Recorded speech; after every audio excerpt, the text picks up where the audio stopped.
All right, what's up, everybody? This is Christopher Leon Johnson here.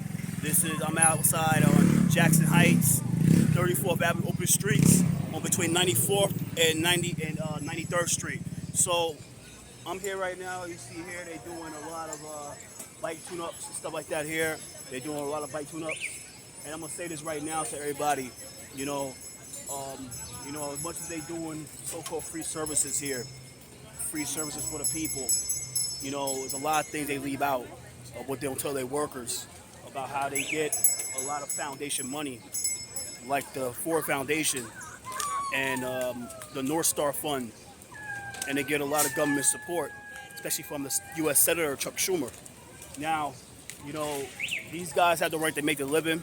I'm not here to knock down their living. The consumer work protection is here before people like to complain that, oh, Chris, you're anti-labor because you're against the minimum wage. I think that's BS because I'm pro-labor. I used to be a 33J member. I helped out a lot of candidates get to office when I was under my union, helping them out with canvassing, knocking on doors, and phone banking. So that's the thing I'm gonna clear up right here. But there's certain things that these guys here is not gonna tell their members, that they take foundation money, anti-union foundation money, and that the minimum wage law that was supposed to be for the workers is not going to benefit them, because as you see here, there's a lot of people that's like they from like other countries like Hispanic, and most of the time they don't have no papers. And what's going to happen is if Uber and Lyft have to implement the minimum wage, these guys here that's trying to make a living, that's really doing their tune-ups and stuff like that here, trying to make a living, they're going to be out of a job because what's going to happen. Uber and Lyft's going to want their papers. They're going to want some papers, proof of working, and if they don't have it, they're going to be out of a job. Now, there's other organizations out here that's fighting this stuff, that's fighting this organization right here, the Worker Justice Project, because they're not saying the right thing and they're not really advocating for the workers as much as they should be advocated for. So as much as they should be advocated for.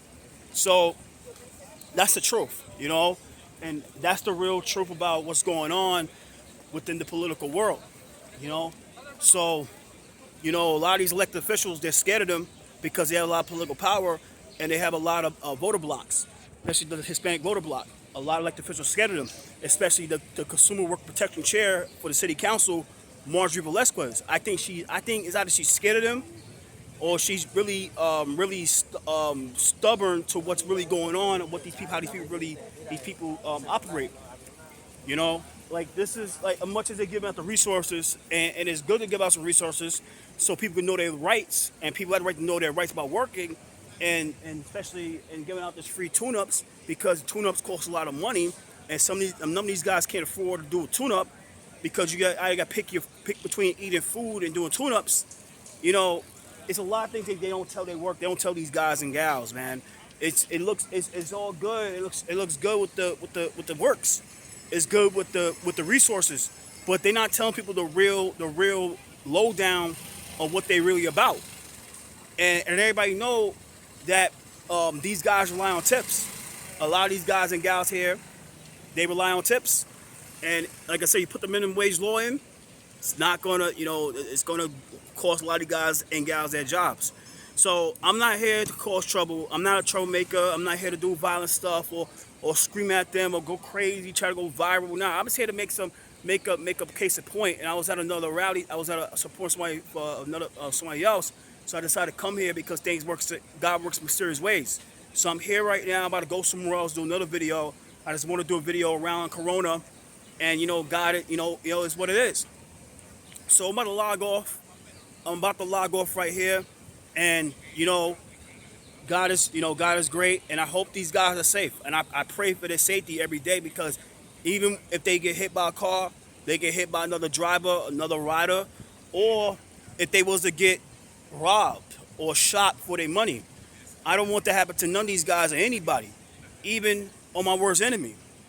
So going forward, with the executive director, I checked her. I spoke to her at her office, a few about that, and she got pissed off. She blocked me. It is whatever. I'm not gonna get mad about a block, but it just shows that a person like that shouldn't be in leadership. Liga Galapia should be in leadership, because the way she's operating is real disgusting.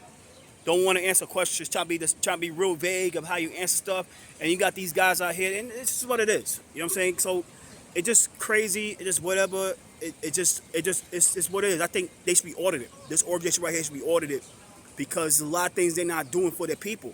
They're not advocating for their workers correctly, and they putting the public in danger with the e-bikes. They put the public in danger with the ACO over here or the e-bikes and the mopeds. A lot of this stuff aren't really UL tested. They're not UL tested. They're not really checked. They just come from a foreign country, usually China, and they put these things on to make their bike go faster. But there's no real no real checking what goes on with these stuff. So, you know, that's the fact. And I don't care if people say it should be banned. The e-bike should be banned until we do the proper research, the proper research, the proper investigation, and we find the right solution to the problem. And that's my opinion about this e-bike stuff. You know what I'm saying? But, and like I said before, while we do it, we should start increasing the fees for the people that's operating stuff illegally. Now people say, well, you acting extreme. What's extreme? Me telling we need extra fine, or one like this building right here catches on fire because one of these stuff are inside here, which is not really UL tested or any laboratory tested, catches on fire, that burn the whole building up. It burns the whole building up. What's more extreme? 4 people dying, or me saying that we need to increase the fine to $1,000? You gotta be real. I think it's the latter. 4 people passing away in a building like this, not like this, a little small, a little shorter, little less size. In Chinatown, passed away because one of those e-bikes was under one of these buildings, and it blew up, and it caused 4 people to lose their lives. And people getting maimed over this. Even some of these guys here, I'm not saying them personally, like generally, but let's say in general, they being maimed by these e-bike fires. So I'm gonna log off here. You know, they need call for ban. Like I said, this stuff here, it looks good. It does look good, right, guys?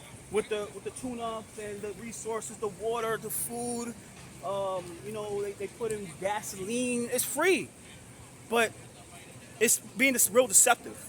It's being real deceptive what they really about.